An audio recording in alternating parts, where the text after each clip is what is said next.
vamos a tratar, hoy no vamos a ver nada nuevo, pero sí vamos a tratar de afianzar un poco lo que hemos visto y sobre todo lo que es elasticidad lineal de sólidos, porque es lo que vamos a usar el resto de la asignatura, ¿sí? En el último módulo. De cualquier manera, esto también sólido elástico y algunos conceptos que vamos a ver, sobre todo en el último módulo, sirven también para otras áreas del comportamiento de materiales, ni hablar en fenómenos de daño y ese tipo de cosas, ¿sí? O de formación plástica y demás. Bueno, para empezar, un breve repaso de lo que han visto hasta acá en cinemática y dinámica de medios continuos.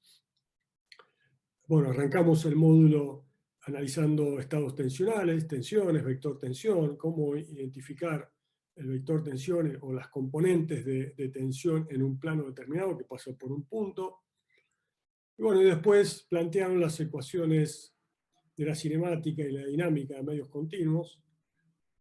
Acá resumí las dos ecuaciones universales que han utilizado, que son válidas para cualquier continuo, obviamente con las hipótesis que hemos planteado de continuos, pudiendo plantear ecuaciones derivables continuas, ¿sí? A la escala que estamos trabajando.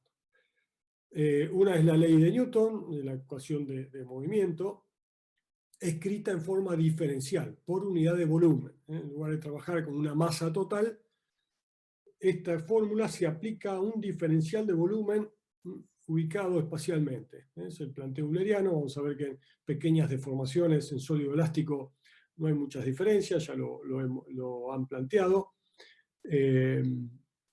porque despreciamos lo que son las rotaciones o las traslaciones. Pero bueno, en fluido eso no se puede hacer. Pero la cuestión es que las ecuaciones o las leyes universales son válidas para cualquier medio. Después lo que agregamos son ecuaciones constitutivas que me dice de qué dependen los estados tensionales para un determinado medio continuo, ¿sí? En el caso de los fluidos newtonianos, las tensiones o el estado tensional en un punto está dado por una componente hidrostática.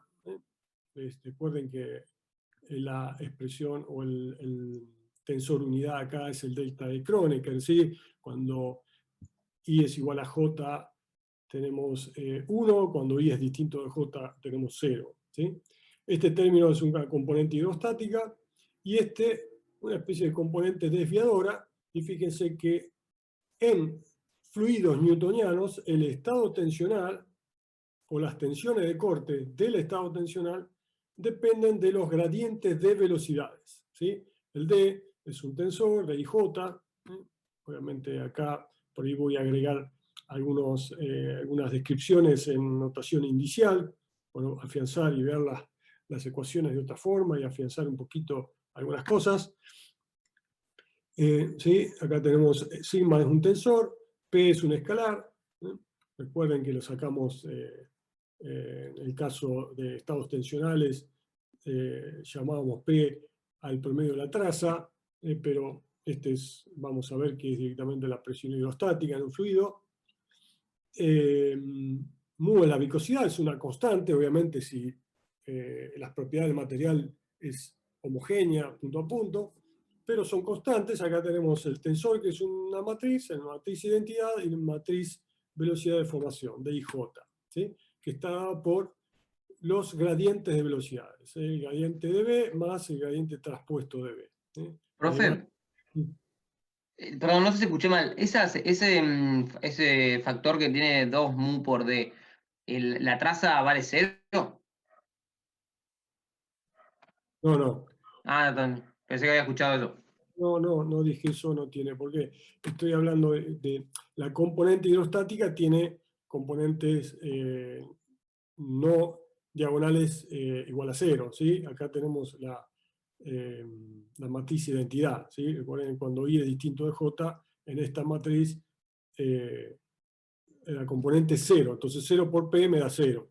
Acá, en este componente, solo tenemos componentes diagonales, ¿sí? Sigma 1, 1, más sigma 2, 2, más sigma T3, dado por este término. Después hay que sumar la que tenga acá, ¿sí? Bueno, decía que acá tenemos el gradiente de B más el gradiente de B traspuesto, la derivada de BI respecto de XJ y la derivada de BJ respecto de Y, ¿sí? Cambiamos Y por J. Si reemplazamos la ecuación constitutiva en la ley universal, o sea, la ley de movimiento, ¿sí? Obtenemos una ecuación de movimiento ya particular para los fluidos newtonianos, ¿sí? Obviamente hay ciertas simplificaciones asociadas a fluidos newtonianos, ¿sí? Fíjense que en el caso de fluidos ideales, donde no hay tensiones de corte, ¿sí? Mu es igual a 0, o en los fluidos en reposo, fluidos generales, donde mu es distinto de 0, pero al estar en reposo, el tensor D es igual a 0, ¿sí? Tenemos la hidrostática, en ese caso, deducimos la ecuación de la hidrostática, este término es 0, y por lo tanto la ecuación constitutiva se reduce a que el estado tensional está dado por la presión hidrostática P, obviamente, y no hay tensiones de corte, ¿sí? Estas son 0 y solo tenemos una presión hidrostática, ¿sí? Esto sería en el círculo de Moore, un punto donde nunca tenemos en ningún plano, podemos encontrar tensiones de corte y por lo tanto, para cualquier plano que tomemos en un punto, tenemos solamente componente normal e igual a menos P, ¿sí? Independientemente del plano que tomamos. Por eso es que cuando hablamos de fluidos en reposos, nosotros solamente cuando trabajamos o analizamos el estado tensional, solo definimos qué presión hidrostática hay, ¿sí? Una componente. Con una componente es suficiente para definir el estado tensional, porque cualquier plano que pase por el punto tendrá esta componente normal al plano igual a menos P. Esto en cuanto a fluido, nosotros vamos a quedar ahora, a partir de ahora, con la ecuación constitutiva de sólidos elásticos, conocida también como la ley de Hooke, generalizada, sobre todo para medios isótropos, así escrita. Fíjense que en este caso el estado tensional está relacionado con el tensor de deformaciones y por lo tanto las tensiones dependerán de los gradientes de desplazamientos. Ahora no son gradientes de velocidades, son gradientes de desplazamientos, ¿sí?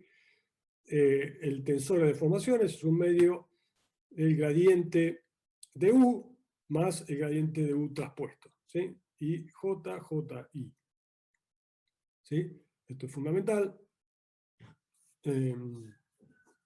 Obviamente en equilibrio, que es lo que vamos a trabajar, la divergencia de sigma da 0, y tenemos esta expresión que es la que obtuvimos, no sé si se acuerdan, cuando planteamos el equilibrio en el estados tensionales, la derivada, los gradientes del estado tensional respecto de las tres direcciones, ¿sí?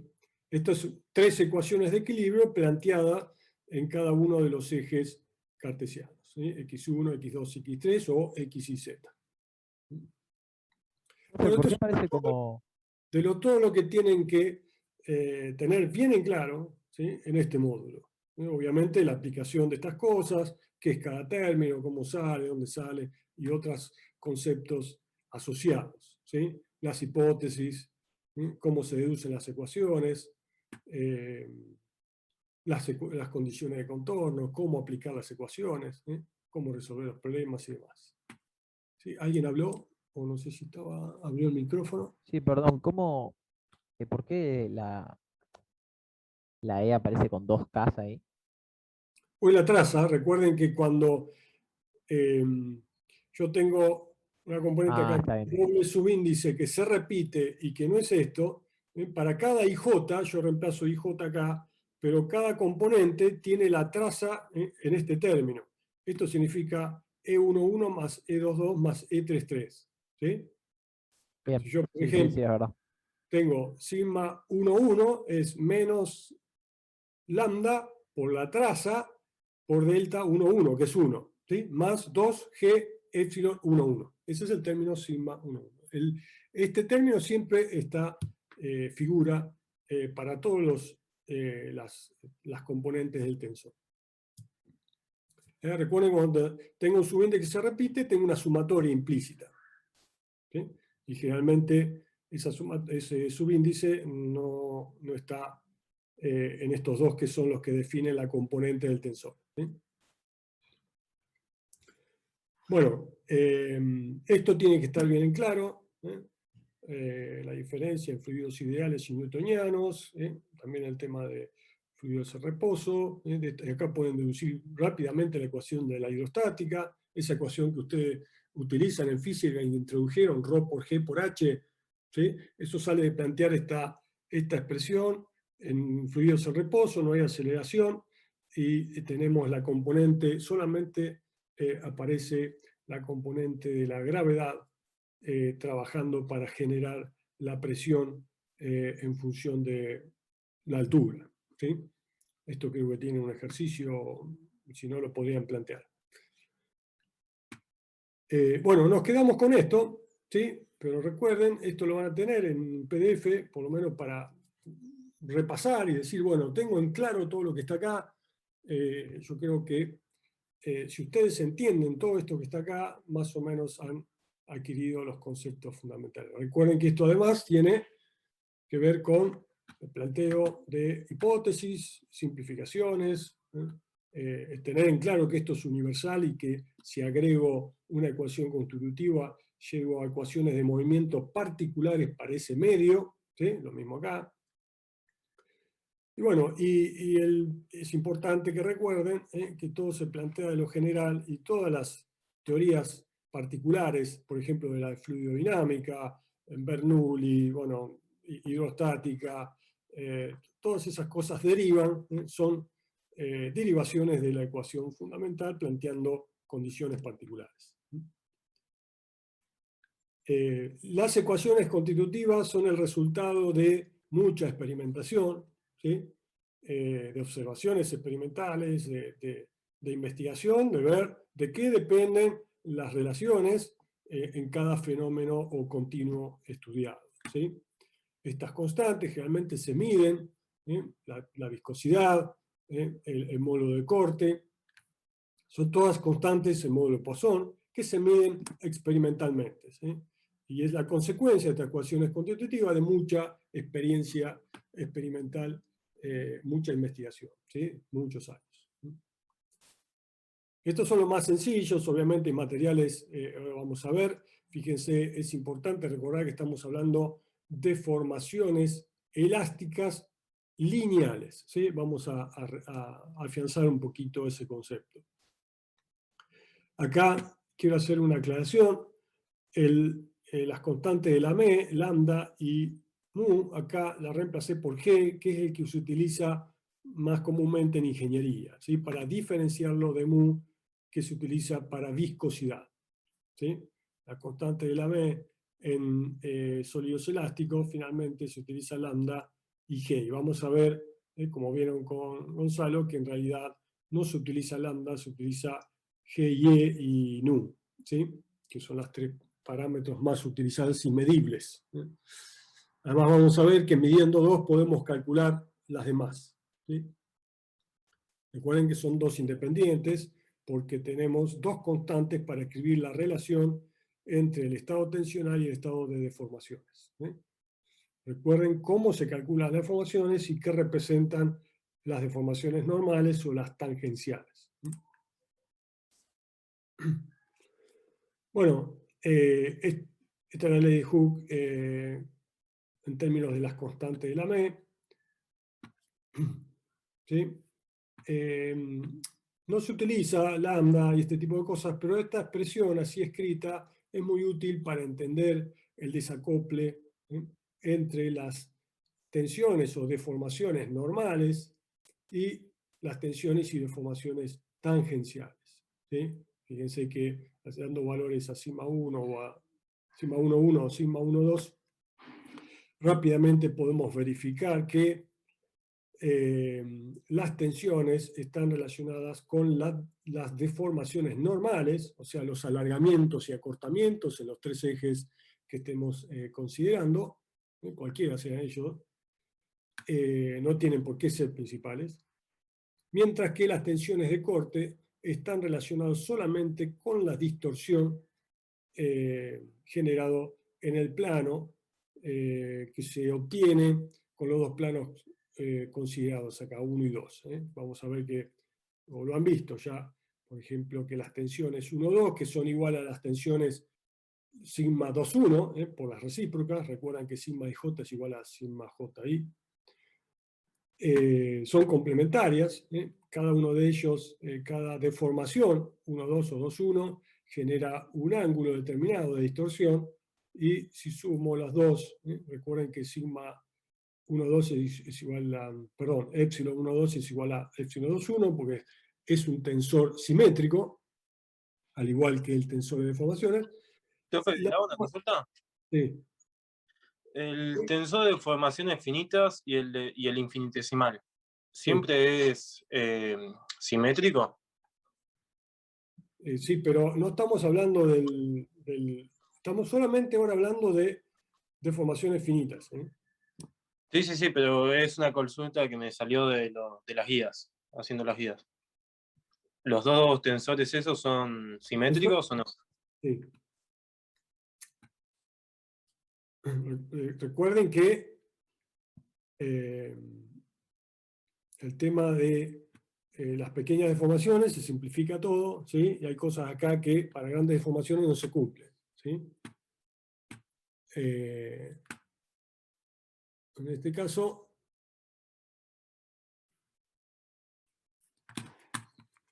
con el mouse, a ver si está, ahí está. No, perdón, ahí está, ahí lo acomodé. ¿Sí? Recuerden que estamos en pequeñas deformaciones, ¿sí? Si el régimen elástico, vamos a ver, después vamos a ver un videito, involucra muy pequeñas deformaciones, y generalmente invisible al ojo humano, ¿sí? Recuerden además que esto lo estamos planteando en un diferencial, y para ver la deformación macroscópica de un componente tenemos que integrarlo a lo largo de una línea, cubriendo todo el componente. Después lo vamos a ver repasando el ensayo que introdujo Gonzalo, el ensayo de tracción. Estoy medio perdido. Habíamos dicho que acá se ve claramente el desacople entre las tensiones y deformaciones normales y las tensiones y las distorsiones, tensiones de corte y distorsiones, ¿sí? Y a su vez podemos ver que las tensiones de corte y las distorsiones en cada plano están desacoplados entre sí. O sea, si yo analizo la distorsión en el plano Z, mirando las deformaciones epsilon 1, 2 y epsilon 2, 1, no necesito las deformaciones 2, 3 y 1, 3. ¿Sí? Y lo mismo con las otras dos, cuando analizo sigma 1, 3 o sigma 2, 3. Esto en cuanto a distorsiones, fíjense además que, o recuerden, que la traza del tensor de tensiones, de tensor de deformaciones, perdón, nos da la variación de volumen, delta B sobre B, la variación de volumen en términos porcentuales, porque esto es adimensional. Recuerden que las deformaciones no tienen unidades, ¿sí? Y por lo tanto, ¿sí? La traza nos cuantifica el cambio volumétrico del diferencial de volumen, ¿sí?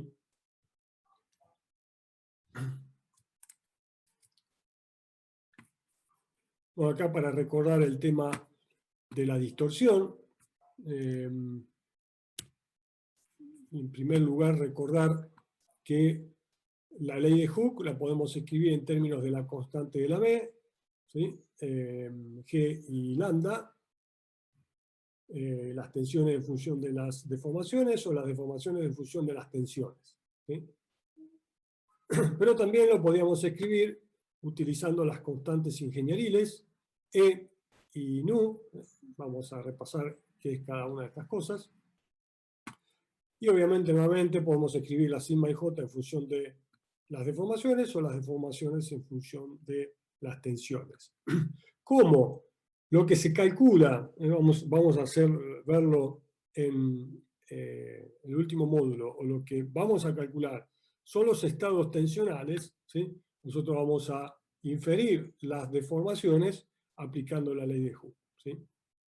Por lo tanto, las ecuaciones que en general vamos a utilizar son estas, ¿no? Son las ecuaciones ingenieriles, tomando la forma ingenieril de escribir la ley de Hooke con el término E, que es el módulo de rigidez normal, o módulo elástico, que le llaman, pero es normal, el módulo de Poisson, y si hacemos equivalencias entre las dos formas de escribir la ley de Hooke, podemos ver que podemos inferir G con esta expresión, o sea que teniendo E y nu podemos calcular el módulo de corte, ¿sí? Recuerden que este E, llamado también módulo de Young,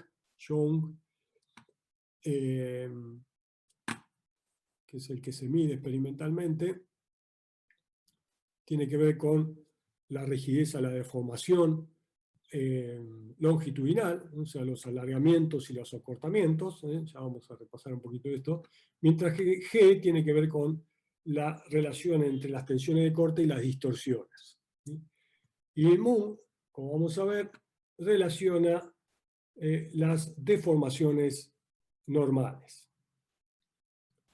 ¿sí? Profe, una pregunta. Sí. ¿Viste todas estas ecuaciones y todas esas cosas? ¿Nosotros las podemos llegar a tener o las tenemos que saber cómo llegar a cada cosa y utilizarlas? No van a necesitar, ¿sí? Ah, bueno, listo. A ver. Con entenderlas y saber qué pasa, sí, pero por ahí acordarme la memoria. O sea, No, estas expresiones no las van a necesitar, ¿sí? Y si las necesitan, se las vamos a dar. Lo importante es solamente ustedes deberían tratar de memorizar estas expresiones. En realidad porque es algo que en ingeniería lo van a utilizar y mucho, ¿sí?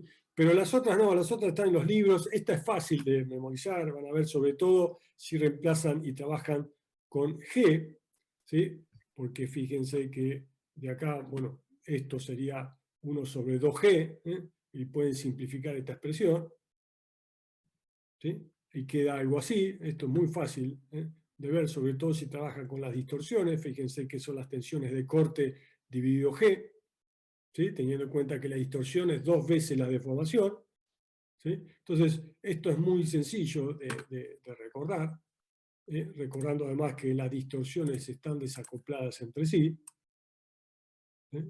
Y después estas tres que relacionan las tensiones normales, ¿sí? Obviamente estas son tres iguales, hay que cambiar solamente los subíndices, ¿sí? Recuerden que las distorsiones, las deformaciones son adimensionales, y acá tenemos unidades de tensión dividido unidades de tensión también, G y E tiene unidades de, por ejemplo, megapascales, kilogramos por milímetro cuadrado, por centímetro cuadrado, ¿sí? Son unidades de tensión. Recuerden que las deformaciones, ¿sí? Son adimensionales, y si derivamos desplazamientos espacialmente nos quedan funciones adimensionales. Así que solo van a tener que recordar esto, que lo vamos a deducir inclusive ahora ingenierilmente por superposición. Es algo que también van a poder hacer en todo lo que resta de la asignatura, superposición, superponiendo estados tensionales debido a diferentes esfuerzos, o superponiendo cálculos de determinadas componentes de tensiones para determinados planos y demás. Bueno, y después este término que tiene que ver con las distorsiones, ¿sí? Esto es un problema, una pregunta de examen. ¿Cómo calcular las distorsiones? ¿Qué son las distorsiones? ¿Sí? Esto en un examen no pueden no saberlo, ¿sí? Así que no es necesario que se acuerden de estas ecuaciones. La ecuación general que utilizamos, las constantes de la ME, no la vamos a utilizar. obviamente por ahí tienen algún ejercicio como para calcular la equivalencia entre las constantes. ¿Sí? Ahora vamos a ver un poquito, vamos a hablar un poquito más de las constantes, pero acá quería recordarles con el tema de la distorsión, recuerden qué representaba la distorsión y cómo calculaban a ver si puedo sacar este cartel. Ahí está. Profe, ¿por qué la distorsión es 2 veces la deformación? Bueno, eso lo vieron ya, ¿sí? Gonzalo lo explicó 2 veces ya, lo volvemos a plantear. Déjame que trato de que el mouse funcione. Ah, es por la de la traspuesta, ¿no? Claro, recuerden que estoy complicado acá con un minuto que hago funcionar el lápiz.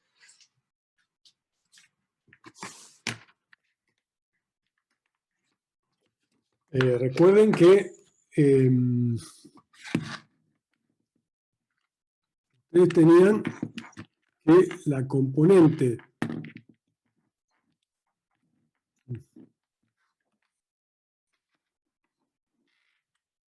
una componente trataba sobre un plano, ¿sí? Y después sacaban un alfa, pero después tenían que agregar el segundo. ¿Sí? Ahora lo planteamos en ese grafiquito que puse ahí. Está fallando el mouse. ¿Sí? Ustedes acá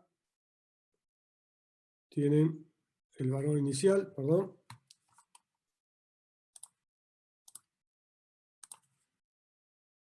¿Sí? Este es el cubito original. ¿Sí? Lo pongo ahí para que se recuerde.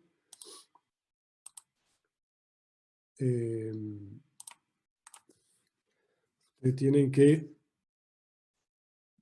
epsilon 1, 2 en este caso es igual a 1 medio por la derivada de U1 respecto de x2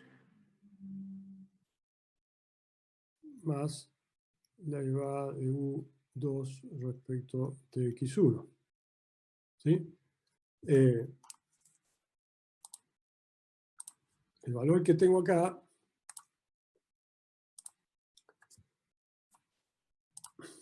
este valor, ¿qué representaba?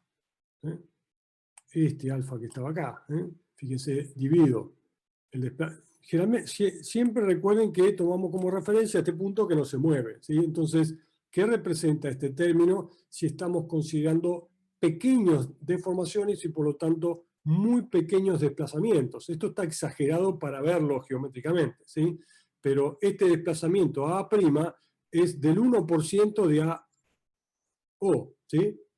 Recuerden que no puede ser superior, ¿sí? Estos términos no pueden ser superior al 1%, inclusive del 0,2, 0,3, 0,5%, ingeniermente. ¿Sí? Entonces, esto era la consecuencia, recuerden, acá trabajaban con un K de este desplazamiento, que es consecuencia de dividir este desplazamiento dividido esto, que es el delta x2. ¿Sí? Acá tendría el delta x2 y este sería el delta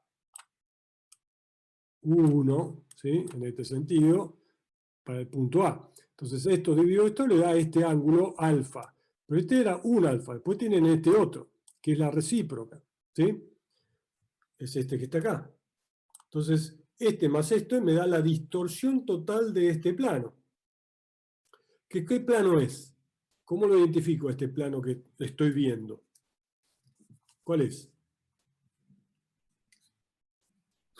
3. El El que plano tiene 3. como la X3. Entonces yo les pido la distorsión del plano 3, ¿sí? Ustedes tienen que trabajar con la deformación 1, 2, ¿sí? Y 2, 1. ¿Y qué lo genera eso? ¿Qué tensiones generan eso? La tensión, tau. ¿Sí? Esta que está acá es tau o sigma. ¿Qué sigma es? El corte. Sí, el corte, pero ¿qué sigma es? ¿Qué subíndice? 1, ¿Eh? 1, 1. ¿No? Tensiones de corte no pueden tener subíndices repetidos, ¿sí? La tensión de corte tiene subíndice 1, 2. 1, es una tensión normal, ¿sí? ¿En qué plano actúa? El 3, claro, sería el 1, El 3. 3, 1. No, no. ¿En qué plano está actuando esa tensión que estoy dibujando ahí? En el 1, 2. ¿En qué plano? Este En el plano. plano 2. El plano cuya normal es el eje Ah, 2. Claro. ¿Sí? No han estudiado tensiones, ¿eh? ¿Y en qué dirección va? En la dirección 1. ¿Sí? Esta que está acá. Y esta tensión, y después me falta la recíproca, la voy a hacer más larga para escribir ahí, que qué tensión es. Lo voy a poner como, perdón, como sigma directamente. Son usados para dejar bien asentado que son tensiones de corte. Sigma, ¿en qué plano? Este es el plano donde actúa, cuya normal es el eje 1. Recuerden que el plano está indicado por su normal, no por su tangencial, en la dirección 2. Es la recíproca de esta. Si yo pongo sigma acá. Estas son las dos tensiones que están acá. Como son iguales, ¿sí? Aparece el término acá, 2, cuando calculo la distorsión. Este término que está acá, pasa acá, y todo esto pasa a definir, perdón, cualquier cosa, me falló todo. Todo este término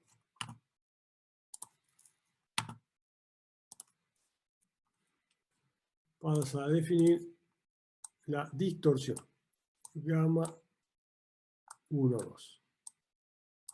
¿Se entiende? ¿Sí? Acá, obviamente, no estamos considerando el desplazamiento o el giro del cubito como un rígido.